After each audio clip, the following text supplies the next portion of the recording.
こんにちは。マンチェスター日本探検隊のハウジクです。今日はマンチェスターのシティセンターに来ています。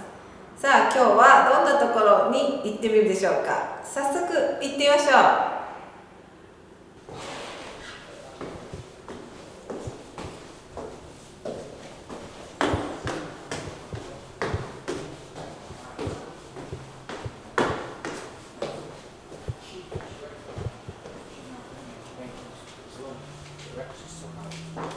She's not going to buy it right. You just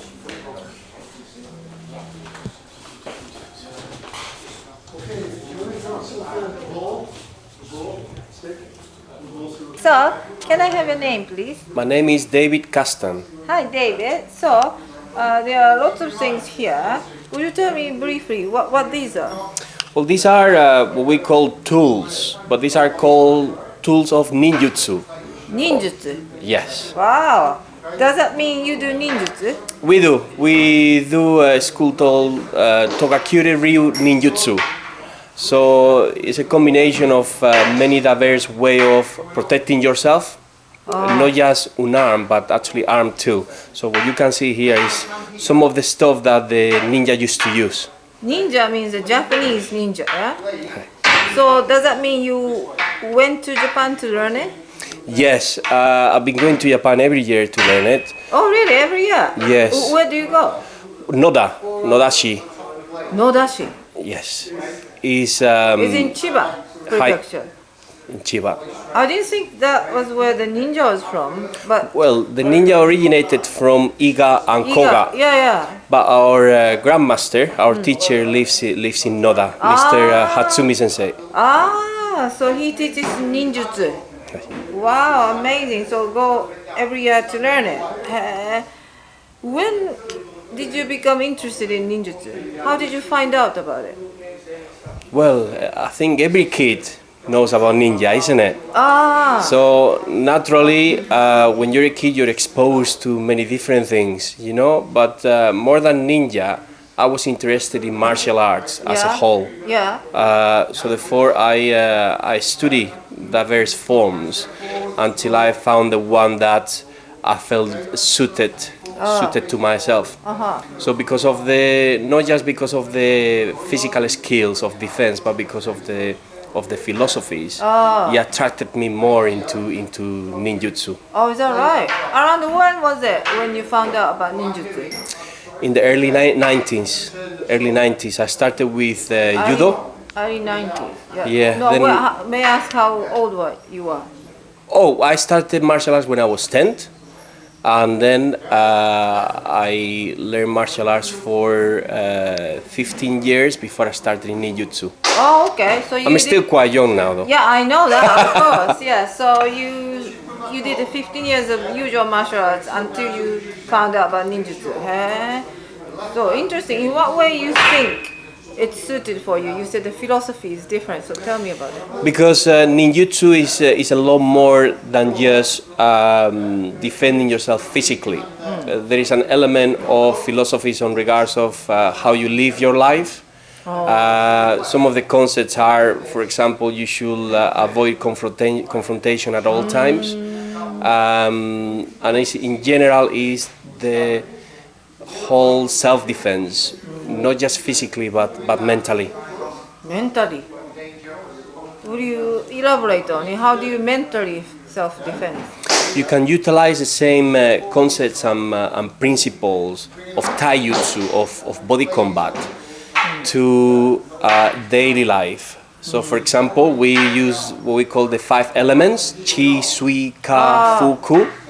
So we can do a technique that is earth, physically, or for example, if somebody wants to argue with us, we can use the water element, which is basically avoiding them. Apart from that, we have many more philosophies that can help you to live a healthier and happier life. That's in ninjutsu. Yeah.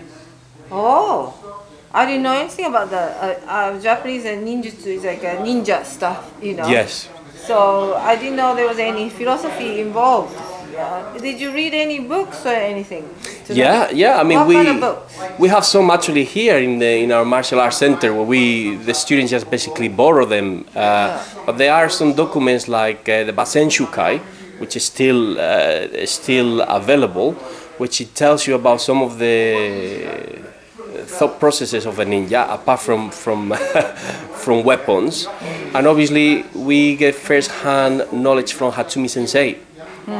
So this knowledge that have been transmitted from generation to generation have been transmitted on what we said okuden, or hidden transmission. Oh, hidden, yeah, okay, hidden. So naturally, if in those times, if you were a ninja and you were caught with secret scrolls, it was gonna be bad news. You were gonna be in trouble. So a lot of the teachings generated from a teacher to a student. Sorry, what do you mean? Teacher to a student. Yeah. On hidden transmission, on oral transmissions. Okay, not the writing down. Okay. Yeah, only some of it. I see. So, for example, Hatsumi Sensei is the 34th Grandmaster of Togakuri Ryu Ninjutsu. And before what Ryu him, again? 34th. No, sorry. Which Ryu? Oh, Togakuri Ryu. So it's Togakuri Ryu. the school of the hidden door. Togakuri Ryu. Oh. So he's the 34th master. Do you know when it started? Yeah, he developed on the 12th century. 12th century? Yeah. Long time ago. Yeah. 12th century. And he's a descendant all the way. well, now. he's a descendant of the teacher-student. Yeah. So, for example, before, like, Takamatsu Sensei was his previous teacher. Before he died, he passed on the knowledge and the teachings to Hatsumi Sensei. You learned ninjutsu, your life changed, or your attitude to life changed, anything like that changed at all? Yeah, because you change in a way that you see things a little bit different. Oh. So, for example, you through training you understand how important it is to try to live in peace. How important it is to work with nature. And also how dangerous it is potential confrontation. So ninjutsu is also about not creating enemies. So yes, even just the philosophies themselves have helped me through bad times. I understand your occupation is conflict management or something like. I'm a physical intervention teacher, so I teach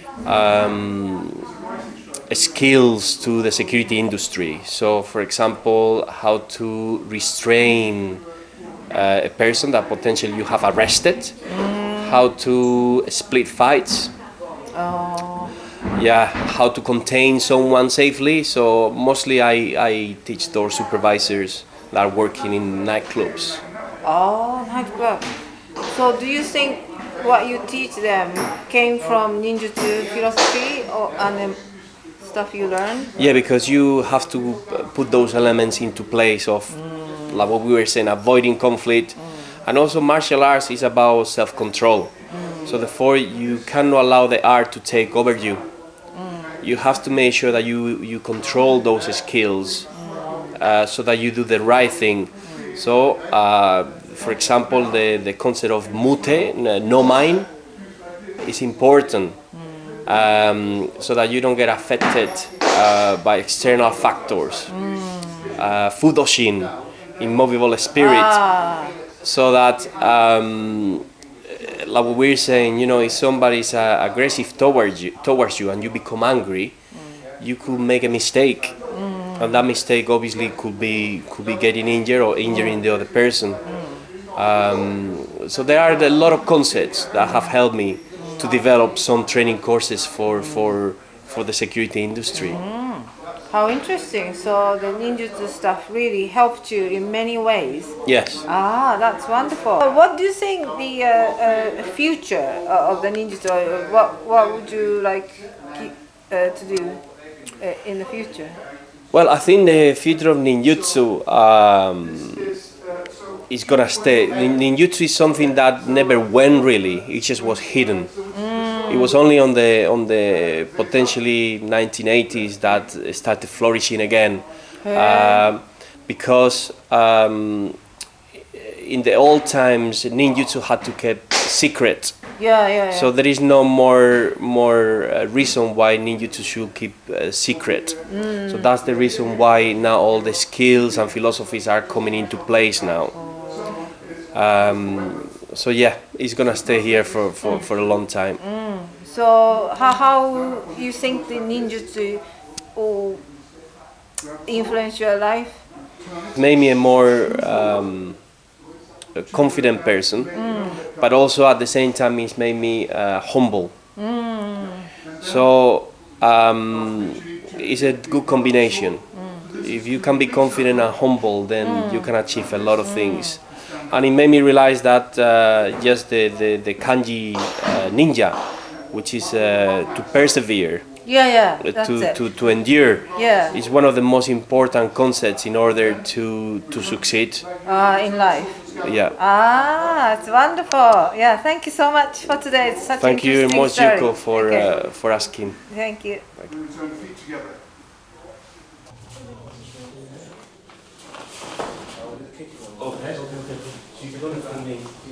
That's cool.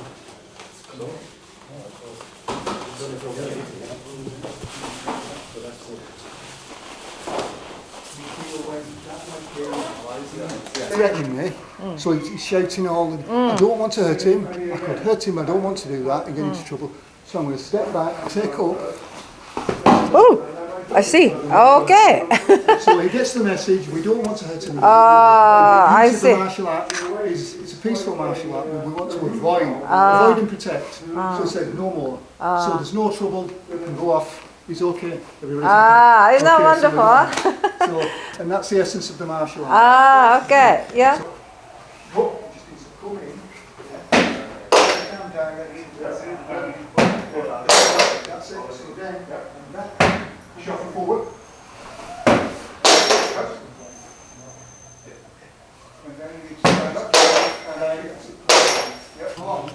So I saw you doing the shuriken practice. Yes, that is correct. How long you been doing this? I think 2 or 3 years now, I think. Oh, is that right? Yes. How did you find out about this? I was looking at a martial arts magazine one day, and they were talking about Shuriken Jitsu, which I was very interested in studying, because when I was very young, I was studying knife throwing in the Philippines.